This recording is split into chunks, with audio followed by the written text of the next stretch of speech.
Bonjour et bienvenue à tous dans l'épisode numéro 5, déjà, de l'alchimie de l'écriture. Dans les épisodes précédents, nous avons beaucoup parlé de personnages et on pourrait croire qu'on a déjà bien avancé. Détrompez-vous, car oui, on a parlé de personnages, mais de personnages isolés. Or, ce qui est intéressant dans les personnages n'est pas seulement leur mécanique interne, c'est aussi leurs interactions, les liens qui se tissent entre eux, qui les unissent ou qui les opposent. Un roman, ce n'est jamais, ou très rarement, l'histoire d'un personnage unique. Les grands romans tissent des liens complexes et profonds entre leurs personnages. Alors, reprenons là où nous nous étions arrêtés à la vidéo précédente. Nous avions vu qu'un personnage peut être caractérisé, entre autres, par les moteurs qui le font avancer, ses objectifs, ce qu'il veut faire, ses motivations, pourquoi il veut le faire, et ses valeurs internes, c'est-à-dire les motivations profondes dont il n'a pas conscience lui-même. Ok. Alors pour rendre les choses plus intelligibles, prenons tout de suite un exemple. Nous sommes en train d'écrire un polar, et notre héroïne s'appelle Claire, elle est enquêtrice, et elle est à la poursuite d'un kidnappeur.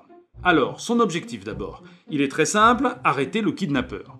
Ses motivations, elle n'est pas tellement gradée et elle veut monter dans la hiérarchie. Dans l'univers macho de la police, elle veut gravir les échelons en imposant sa vision très méthodique des enquêtes parce que Claire est très rationnelle, elle a l'esprit logique et procédurier. Mais au fond d'elle-même, elle cache des valeurs internes dont elle n'a pas conscience. Jeune mère, elle a perdu un enfant et elle recèle une grande violence refoulée contre les hommes et leurs vices. Si elle se retrouvait face à face avec un véritable meurtrier, elle serait bien capable de le tuer, et peut-être que ça l'aiderait à faire le deuil de son propre enfant. Oui, je sais, c'est un peu cliché, mais c'est un exemple. Classiquement, les valeurs internes du personnage, la violence refoulée de Claire, contredit ses motivations, le rationalisme et son esprit procédurier. À un moment, elle devra choisir, et c'est ça qui la rend intéressante. Bon, jusqu'ici rien de nouveau, mais aujourd'hui on complique les choses en introduisant un autre personnage, un autre enquêteur, disons le commissaire Shadow. Rebelote, le commissaire Shadow possède sa propre tranche napolitaine, objectif, motivation, valeur. Son objectif c'est le même que celui de Claire, attraper le méchant kidnappeur. Mais sa motivation est un brin différente. Lui, ce qu'il veut, c'est boucler les salopards en général. Peu importe les moyens du moment qu'on coince le kidnappeur. La légalité, ce n'est pas le plus important, d'ailleurs, sa hiérarchie est habituée à fermer les yeux sur ses méthodes. Et ses valeurs inconscientes.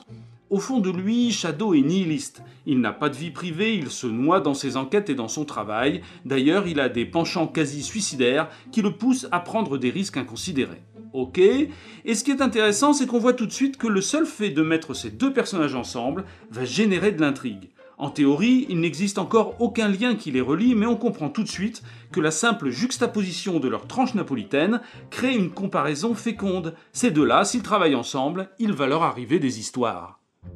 Pourquoi ? D'abord parce qu'ils ont le même objectif. Ils veulent tous les deux attraper le kidnappeur. Ils sont en concurrence, ils peuvent céder ou ils peuvent se mettre des bâtons dans les roues. Les actions de l'un seront les obstacles de l'autre.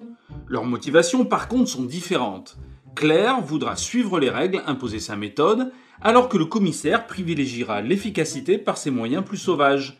Mêmes objectifs mais motivations divergentes, c'est un grand classique. Et notez que d'autres combinaisons sont possibles. Deux personnages peuvent au contraire partager une motivation commune mais la tirer vers des objectifs différents. Bref, avec les deux premiers niveaux, on peut déjà s'amuser. Et les valeurs, vous pensez bien, vont encore enrichir la relation naissante entre Claire et le commissaire Shadow. Dans le fond, elle voudrait bien tuer le kidnappeur. Autrement dit, elle sera tentée de renier ses motivations rationnelles pour rejoindre la sauvagerie de Shadow. Shadow sera pour elle une sorte d'attracteur vers le côté sombre qu'elle refoule. Et lui ne l'aidera pas, parce qu'au fond de lui-même, il s'en fout. Alors lequel des deux évoluera vers l'autre ? Claire sombrera-t-elle dans la haine de Shadow, ou Shadow trouvera-t-il un sens à sa vie en aidant Claire ? D'accord, c'est une histoire un peu convenue. Mais elle montre bien que la simple juxtaposition de deux personnages amorce déjà un lien et des histoires. Et on comprend que un personnage plus un personnage, ça ne fait pas seulement deux personnages, mais un peu plus. Bon, mais le sujet de la vidéo d'aujourd'hui, ne l'oublions pas, c'est de montrer qu'on peut tirer beaucoup plus d'un véritable lien et non pas d'une simple juxtaposition. D'abord, un lien rajoute deux points de vue. Le point de vue de Claire sur Shadow et celui de Shadow sur Claire. Parce que je viens de vous décrire un peu la mécanique interne des deux personnages, leur tranche napolitaine, mais le lecteur, lui, il a besoin de les découvrir petit à petit par lui-même. L'auteur ne peut pas raconter la structure interne de ses personnages comme ça, noir sur blanc. C'est au lecteur de la deviner en les voyant agir, et surtout, en les voyant chacun à travers les yeux de l'autre. Claire, par exemple, va reprocher à Shadow son manque de respect des procédures. Elle va piquer des crises de nerfs en le voyant utiliser des méthodes de voyou. Et ses réactions, sa vision, va nous aider à comprendre Shadow. Et réciproquement, Shadow va souligner que derrière ses grands principes, Claire est à fleur de peau. Elle n'est pas aussi rationnelle qu'elle le proclame, et il va nous aider à comprendre ses valeurs, sa violence refoulée. Il va même aider Claire elle-même à prendre conscience de ses pulsions. Mieux, un vieux dicton paysan que j'aime beaucoup dit « tel on est, tel on voit les autres ». Et ça, pour un auteur, c'est très important à comprendre. La façon dont un personnage A voit un personnage B nous aide aussi à décrypter le personnage A lui-même. Un avaricieux, par exemple, va juger tout le monde à l'aune de l'argent. Et l'obsession de Claire pour les déviances de Shadow pourra dévoiler sa propre violence refoulée. Voilà, c'est déjà pas mal, mais à ce stade, on n'a toujours pas créé de lien, on n'a fait que mettre deux personnages en présence et les comparer un peu. Alors voici le moment de les lier vraiment. Le lien, c'est quelque chose de plus. En plus du personnage A et du personnage B, en plus de Claire et du commissaire Shadow. Allons-y. Alors disons, pour rester dans le banal, que Claire et Shadow forment un couple. Ils vivent ensemble, ils couchent ensemble. Ah, tout de suite, on voit que ça épice notre affaire. Ce lien n'a rien à voir avec ce que sont les personnages pris isolément. C'est un nouvel élément qu'on rajoute et qui enrichit l'ensemble. Et comme si c'était un nouveau personnage, le lien lui-même a une existence propre, il a sa propre tranche napolitaine. En surface, il rajoute à Claire et Shadow une sorte d'objectif commun.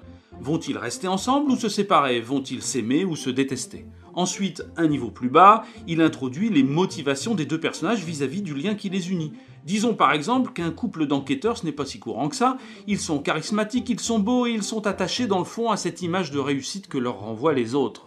Mais au fond, vient la valeur inconsciente de leur union. Claire associe Shadow à la mort de son propre enfant, et elle sait que malgré tous ses efforts, elle ne l'aimera jamais vraiment tellement il lui rappelle sans cesse cette perte immense. Shadow, de son côté, a toujours été amoureux d'elle, c'est par amour qu'il a essayé de sauver son enfant, mais il a échoué et cet échec est à l'origine de son nihilisme et son découragement général. Ah, ça commence à se garnir, et on sent bien en creusant ce lien qui les unit qu'il existe un dernier étage à notre construction, car les meilleurs liens sont les liens non résolus. Qu'est-ce qu'un lien non résolu? C'est une histoire qui unit les deux personnages, mais qui n'est pas terminée. C'est un déséquilibre entre deux, une situation qui ne peut pas rester telle qu'elle est. Et ainsi, naturellement, ce déséquilibre va être un nouveau moteur pour l'intrigue. Dans notre exemple, on pourrait imaginer que l'enfant disparu de Claire n'est pas le fils de Shadow, mais celui d'un premier mariage. L'enfant fut enlevé par son propre père, Shadow à l'époque se saisit de l'enquête par amour pour Claire, mais l'affaire tourne mal, Shadow échoue parce que ses méthodes sont brouillonnes, il est trop violent et trop impulsif. Le père est arrêté mais l'enfant meurt et voilà où ils en sont de leur relation. Et on voit bien sur cet exemple que non seulement ce lien compliqué appelle un développement, il va fatalement se passer des choses entre ces deux personnages, mais en plus il résonne avec les autres étages et chaque niveau de notre construction renforce les autres. Et si l'intrigue dans laquelle on les plonge se met aussi en résonance, si par exemple le fameux kidnappeur qu'ils poursuivent est un kidnappeur d'enfants, alors là, on n'est pas loin de tenir une histoire qui s'écrit quasiment toute seule. Voilà, alors on ne va pas monter tout un roman en 10 minutes, mais c'était juste pour vous montrer sur un cas simplifié par quel bout on peut attaquer la création de personnages et des liens qui les unissent. D'une telle construction, on peut tirer un ramassis de clichés ou un chef-d'œuvre intemporel. Ce qui fera la différence, c'est votre talent et la quantité de travail que vous lui consacrerez. Ce que je vous raconte là, je ne le répéterai jamais assez, ce ne sont pas des règles à appliquer, mais des pistes, des questions à se poser, des outils affûtés pour aiguillonner votre créativité. Couchez sur une feuille les personnages que vous avez en tête pour votre propre roman. Pas tous bien sûr, dans un premier temps seulement les personnages principaux, 2, 3, 4 maximum. Et tracez les liens qui les unissent comme sur mon petit croquis en essayant de poser des mots sur chaque étage de la construction. N'insistez pas, brodez, papillonnez, mais gardez toujours la structure dans un coin de votre tête. Et revenez-y régulièrement, même plus tard, même en pleine écriture, même quand votre premier manuscrit sera déjà terminé. Une telle structure n'est pas une recette à appliquer, ni une loi à respecter, mais une source d'inspiration parmi d'autres. Allez, au revoir les amis, travaillez bien et venez aussi vous inspirer auprès des plus grands romans de la littérature dans ma série d'analyse littéraire, L'alchimie d'un roman. Je citerai entre autres Les liaisons dangereuses de Choderlos de Laclos ou Gatsby le magnifique de Scott Fitzgerald, deux romans où les liens entre les personnages sont particulièrement complexes et bien construits. Vous pouvez aussi me suivre sur Facebook et ça va bientôt bouger parce que je sors un nouveau livre en septembre dont je vous reparlerai. Enfin, si vous souhaitez encourager mes efforts, vous pouvez toujours me donner un petit coup de pouce sur Tipeee. Merci au passage à tous mes généreux donateurs. Voilà, c'est terminé, écrivez bien, lisez bien, portez-vous bien et à la prochaine fois.